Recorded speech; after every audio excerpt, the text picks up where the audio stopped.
So we got a Ryder Cup coming up, so I'm choosing Bethpage Black here, and let's see if I can fade one in there.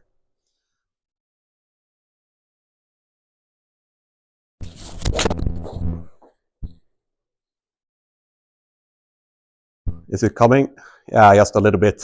But it was I had a nice shot in my mind, and that has to do, right? So this video is about grip pressure. I want to talk about it in a bunch of different perspectives. It's kind of it's a real water divider, if you will. So I'll talk about it from a power perspective firstly. Talk about how it, stimulates centrifugal force. I mean, how you deal with grip pressure. I'll also talk about, how you can use different styles of grip pressures for blade control and what I perceive that the old timers did. I'll talk about what is actual grip pressure and what is perceived grip pressure. And second to last, I'll also talk about the follow-through. Let's talk a bit about couples, Ernie Els, John Daly, and these kind of guys, and how a grip pressure in a certain way can influence a better follow-through and passively add blade control, if you will. And finally, I'll wrap it up with talking about grip pressure and a little bit of injury. All right, let's dig in. So I'll try to hit another fade here because I wasn't super satisfied with the last one. Maybe that's a touch better. Let's see. It's almost coming in. That was a nice one. All right, so let's talk about grip pressure and power. There have been many interesting vague statements over the years when it comes to this. And I would say that centrifugal force outlet, letting the club do its work, is one of the cornerstones of power in the old school golf swing. So Sam Snead had two statements about this. He said that you should grip the club like a baby bird, right? That's how he said it. And he also said that if he wants to hit it longer, he wants to be more relaxed, which is cool, which is definitely tied to grip pressure, which is definitely tied to tension. And the second pretty awesome player is Jack Nicklaus. You should grip the club as soft or hard as your forearms are still relaxed. And he also made a vague statement, if I want to hit it longer, I swing smoother. So the point is this. In my own motion, what I do from a grip pressure perspective is that I start with maybe, 2 to 3 out of 10 in grip pressure here. I come up in my backswing, and whatever protocol I'm doing, if I'm using my kind of power hitter entry or swing arc user style here, I let go of grip pressure in this region. I let it go because the tensions and the forces that are built up, the more I let go, the more natural power will be unleashed. So I really enjoy to unleash my grip pressure. And like in this swing here, I'm going to show it. I'm coming here and then I'm actually releasing my grip pressure. It's almost like I'm dropping my club, if you will. And that's what I'm doing in this swing, right? So let's see if I can hit that draw.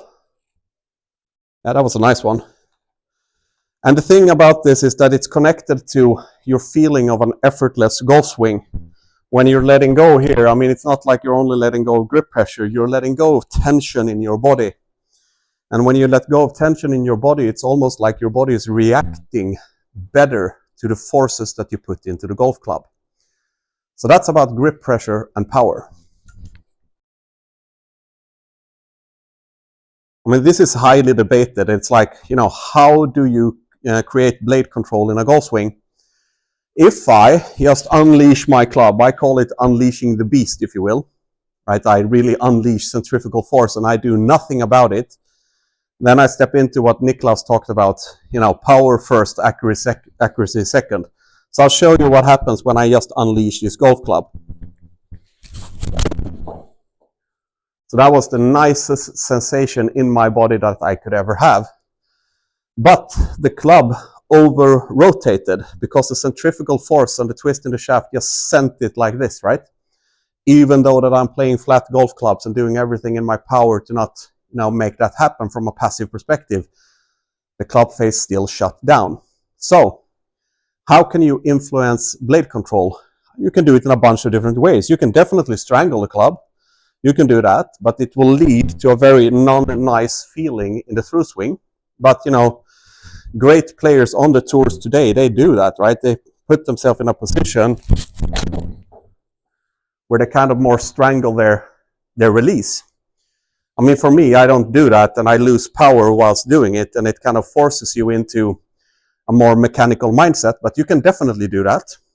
Or you can do what I interpret from the best of the best, and that is that they take this beast that they have not now unleashed, meaning centrifugal force, right? And they guide it. They guide it instead of trying to kind of strangle the club.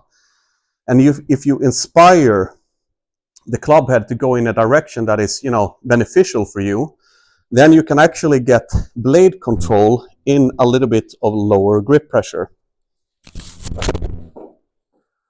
So that is roughly the same amount of free feeling and effortless power as in the one where I sent it to the left. But this one is pretty darn good. And it's because in the impact zone, in the first one, it went like this. The old English L to L release, it went like that, right?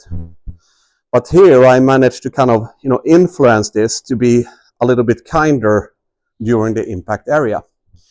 So you can definitely use low grip pressure and blade control mechanisms together. So blade control is a great way of feeling, kind of more secure in the game.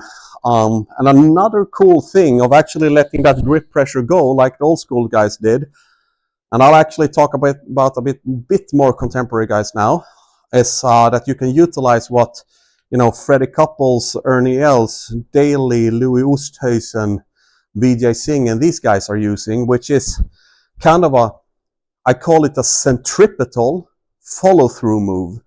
What the heck do I mean? Well, I mean this. I mean that in the outside of the circle of the swing arc, this is where the centrifugal force happens. And when you act towards the inner parts of the circle, you stimulate more centrifugal force. So the post-impact intention can actually deliver more impact speed. So let's see if I can do one of those.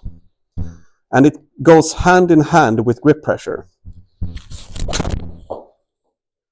Let's see if the speed went up a little bit. Yeah, it definitely did. I mean, I power it a little bit more than I'm used to here.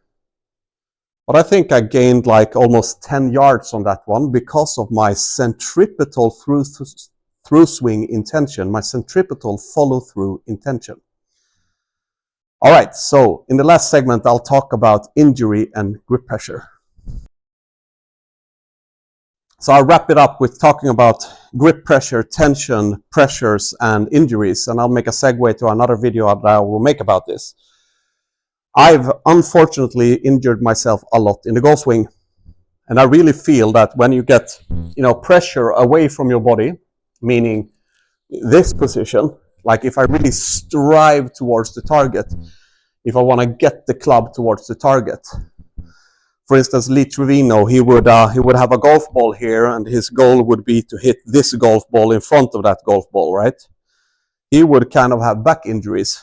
Greg Norman, I think, had something similar, and it showed in his foot pattern that he slided towards the target, right?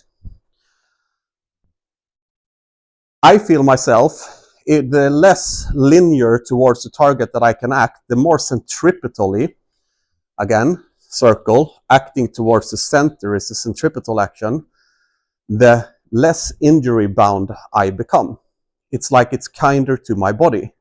The force might be the same when it comes to the speed in the golf club, but it's just a much kinder experience. I think Ben Hogan said that whenever you're performing a session of golf swings, you should almost feel stronger afterwards. And if I apply a little bit lighter grip pressure, I use a blade control mechanism and a follow-through intention that is acting kinder to myself in a centripetal fashion, then it becomes less injury-inducing. I hope you got something out of this video, and I will have my injury video next, where I talk a little bit about my perceived feelings of this and my experience with it. Thank you very much for listening. Pleasure to speak with you.